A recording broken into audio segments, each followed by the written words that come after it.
баарыбыздын оюбуз бар. Как өкмөт башчысы катары сиздин оюңуз кандай кылсак болот?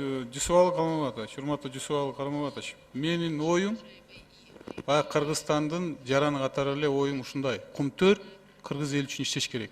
Жанагы берилген, центрга берилген жанагы реструктуризация аркылуу 66%, 33%га айланганы мен ойлойм буну туура эмес деп ойлойм. Биз комиссия түзүп туруп, анан жанагы ратификация, жогорку кеңештен ратификация өткөн, ошолордун баардыгы биздин мамлекетке кандай исктер болушу мүмкүн. Бул иш кана токтоп туруп таза жүрбөй калабы?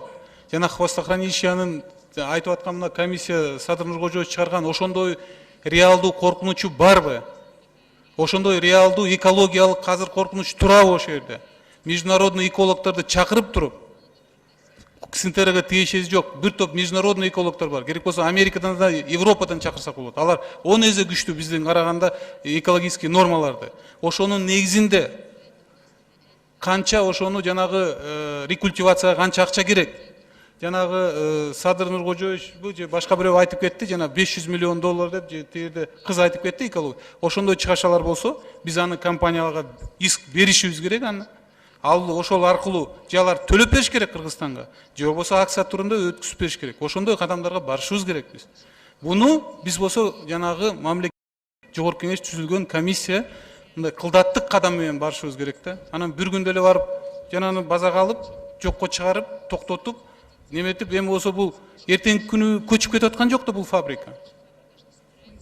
Акыркы алтынды ташып кетип аткан жок да бул эртеңки күнү. Биз болсо 5 миллиард жөнүндө сөз болуп атат бу жерде, жанагы акциянын немеси. Канча исктер жөнүндө сөз болуп атат. Биздин көз карашыбыз жанагы түзүлгөн комиссия менен бирок ошол максатка кандай жетиш?